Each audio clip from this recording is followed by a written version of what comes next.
आज हम लोग इस वीडियो के माध्यम से आपको बताने जा रहे हैं दाखिल खारिज। अब आपके पूर्वजों का ज़मीन जो है आपके नाम पर नहीं ट्रांसफ़र हुआ है या आप बँटवारा कर लिए हैं तभी भी आपके नाम पर नहीं है, पूर्वजों के नाम पर चले आ रहा है।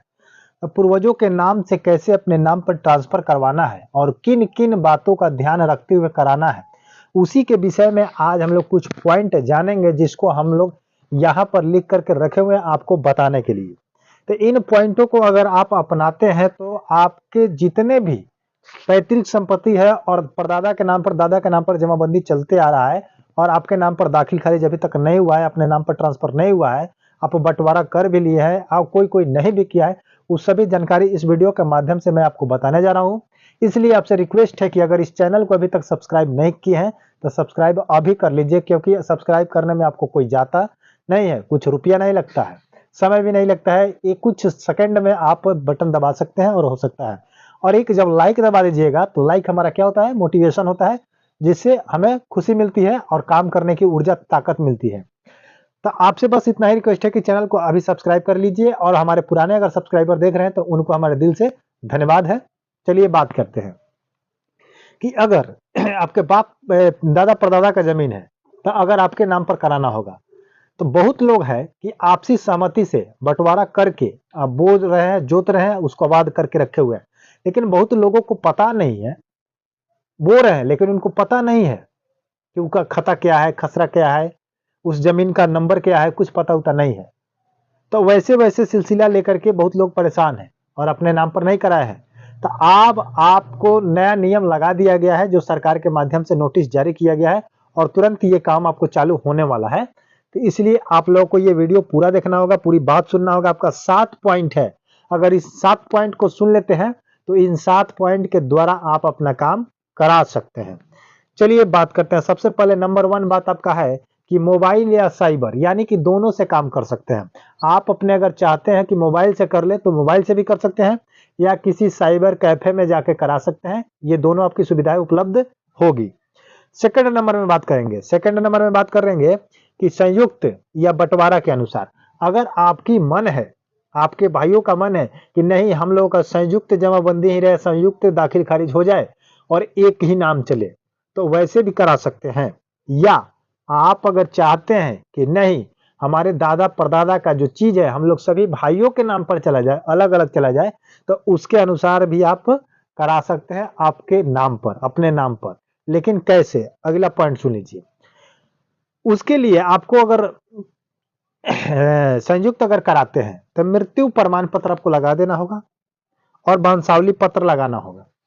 बंटवारा अगर करते हैं तो वंशावली लगाना होगा कि आप किनके वंशज हैं और कहां से कितना कितना आपके हिस्से में जा रहा है और कितने लोग हैं, वैसे आपको वंशावली बना करके उसमें अटैच करना होगा। उसके बाद कह रहे हैं कि बंटवारा नामा, जब जमीन आप बांटे हैं तो आपसी सहमति से बांटे हैं या कैसे बांटे हैं, एक बंटवारा नामा लगेगा। अगर नहीं बांटे हैं तो कोर्ट के द्वारा आप बंटवा करके एक कागज लेकर के, कोर्ट का आदेश का जो शेड्यूल मिलता है उस शेड्यूल को आप उसमें क्या करेंगे, लगा देंगे, अटैच कर देंगे, उससे आपके नाम पर ट्रांसफर हो जाएगा। उसके बाद कह रहे हैं कि जमाबंदी ऑनलाइन शो करना चाहिए। अगर मान लीजिए कि आपके दादा परदादा का चीज, जमीन, पैतृक संपत्ति जो है, भूमि है, लैंड है, वो क्या होना चाहिए, ऑनलाइन जमाबंदी आपको दिखाना चाहिए। अगर ऑनलाइन नहीं दिखाता है तो आप नहीं करा सकते हैं। उनके लिए आपको क्या करना होगा, ये भी बात सुन लीजिए। अगर ऑनलाइन आपका नहीं दिखा रहा है तो सबसे पहले आपको क्या करना होगा, आपको परिमार्जन करना होगा। ठीक है, परिमार्जन पल्स पोर्टल पर जा करके उसको परिमार्जन में डालना होगा, जिससे वहां पर सुधार करके चढ़ाया जाएगा जब ऑनलाइन माध्यम आपका शो करने लगेगा।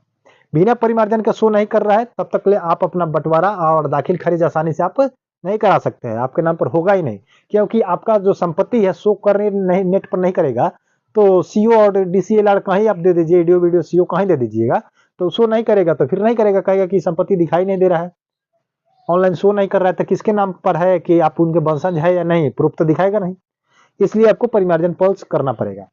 उसके बाद जब इतना बात आप कर लीजिएगा तो आपको आवेदन जहां ऑनलाइन कीजिएगा वहां से आवेदन एक टोकन मिलेगा, यानी कि रसीद मिलेगा। उस रसीद को लेकर के आपको कहां जाना होगा, उस रसीद को लेकर के आपको सीओ के पास दे देना होगा या कर्मचारी के पास दे देना होगा। लेकिन आपसे बात करते हैं कि अगर कर्मचारी को देते हैं तो वहां पर थोड़ी दिक्कत आ सकती है, क्योंकि ऑनलाइन तो आप कर दिए और जब कर्मचारी के पास दीजिएगा तो कर्मचारी हो सकता है कि आपको फंसा दे, इधर उधर बात करे पैसा लेने की चक्कर में। तो इसलिए आप क्या करें कि डायरेक्ट सीईओ के पास जाकर के क्या करें, जमा कर दें।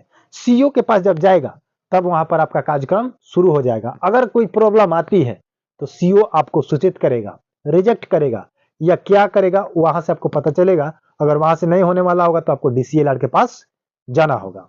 इतना बात समझ गए। तो ये था आपका 7 पॉइंट। अगर 7 पॉइंट को अगर सही तरीके से आप कर लेते हैं तो आपको कहीं दौड़ने और भागने की आवश्यकता नहीं होगी और कोई प्रूफ देने की ज्यादा आवश्यकता भी नहीं होगी।